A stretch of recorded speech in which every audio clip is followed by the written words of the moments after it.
Jangan anggap sepele, campak bisa menyebabkan komplikasi berbahaya ini.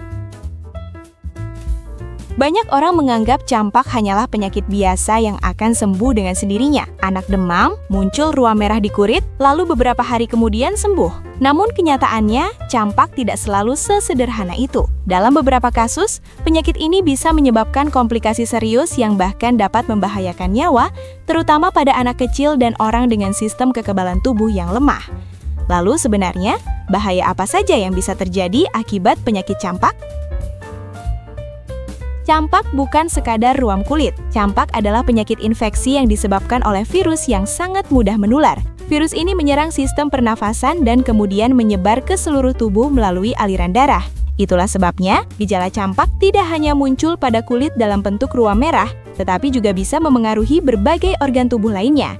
Pada sebagian orang, tubuh memang mampu melawan virus ini dengan baik, sehingga penyakitnya sembuh tanpa masalah besar. Namun pada sebagian lainnya, virus campak dapat melemahkan sistem kekebalan tubuh dan membuka jalan bagi berbagai komplikasi yang lebih serius.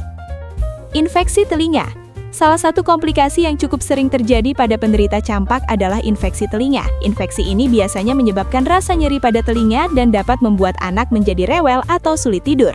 Jika tidak ditangani dengan baik, infeksi telinga bahkan bisa memengaruhi kemampuan pendengaran. Karena itu, jika seorang anak yang terkena campak mulai mengeluhkan sakit pada telinga atau terlihat sangat tidak nyaman, kondisi ini sebaiknya segera diperiksakan ke tenaga medis.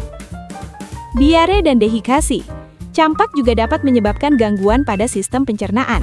Beberapa penderita mengalami diare yang cukup berat, terutama pada anak-anak. Jika diare berlangsung terus-menerus tanpa penanganan yang tepat, tubuh bisa kehilangan banyak cairan. Kondisi ini dapat menyebabkan dehidrasi yang membuat tubuh menjadi semakin lemah dan memperlambat proses pemulihan dari penyakit. Radang paru-paru. Salah satu komplikasi campak yang paling berbahaya adalah radang paru-paru atau pneumonia. Virus campak dapat menyerang jaringan paru-paru dan menyebabkan peradangan yang mengganggu proses pernafasan. Penderita biasanya mengalami batuk berat, nafas menjadi cepat dan terasa sesak. Pada anak kecil, kondisi ini bisa sangat berbahaya dan menjadi salah satu penyebab utama kematian akibat campak di berbagai negara.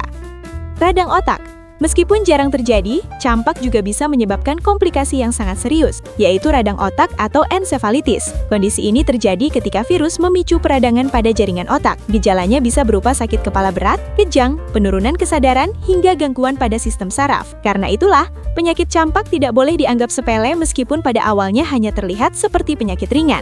Siapa yang paling beresiko? Komplikasi campak lebih beresiko terjadi pada beberapa kelompok tertentu. Misalnya pada anak-anak yang masih sangat kecil, orang dengan sistem kekebalan tubuh yang lemah, serta mereka yang belum mendapatkan vaksin campak. Pada kelompok ini, virus dapat berkembang lebih cepat dan menyebabkan dampak yang lebih berat. Campak mungkin terlihat seperti penyakit biasa, tetapi komplikasinya bisa sangat serius jika tidak diwaspadai. Karena itu, mengenali gejala sejak awal dan melakukan pencegahan adalah langkah penting untuk melindungi diri sendiri dan orang-orang yang kita sayangi.